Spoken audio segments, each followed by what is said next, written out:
Now to perform head tracking, we're going to be using the Wii Remote and the sensor bar, but we're actually going to be using them backwards. We're going to put the Wii Remote next to the TV and actually move the sensor bar instead. The Wii Remote actually contains an infrared camera, and the sensor bar is simply two sources of infrared light. When the camera sees the two dots of light, it's going to give an approximate location of my head horizontally, vertically, and in distance from the screen.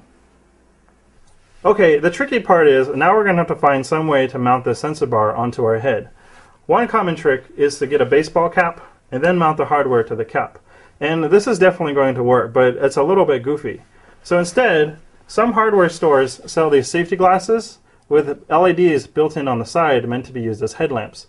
Now if you replace the LEDs with infrared ones, you essentially get your head-mounted sensor bar and a nice sporty safety goggle form factor. Once we've created our head-mounted sensor bar and I've connected my Wii Remote to my PC, we're ready to do some head tracking. Behind me is a demo program of a 3D room with some targets floating in it. Now because the effect only works for the person wearing the sensor bar, I'm going to have to show you the effect through a moving camera.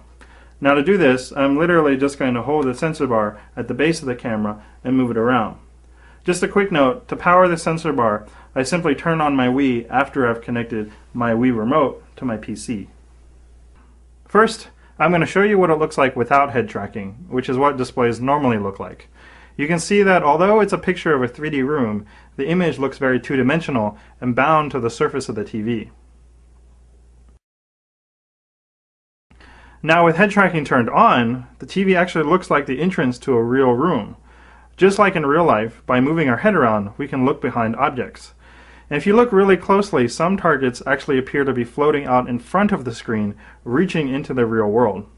If we get closer to the screen, we get closer to the objects, and we can even get behind the ones floating in front of the screen.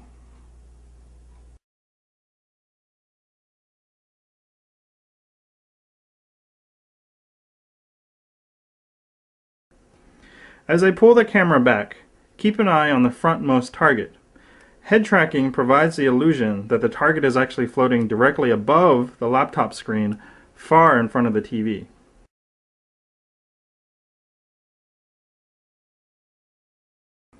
Now using this picture of a football stadium, if you move right, you can see more of the field. If you move left, you can see more of the stands.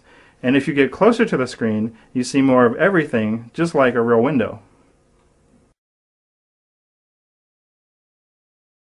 If I use my IR glasses and keep the sensor bar on the TV, I can use a second Wii Remote to point and shoot like any Wii game while also doing head tracking. So now ducking and shifting your body is actually meaningful to a game. You can also see now how the perspective is incorrect if you are not the one wearing glasses.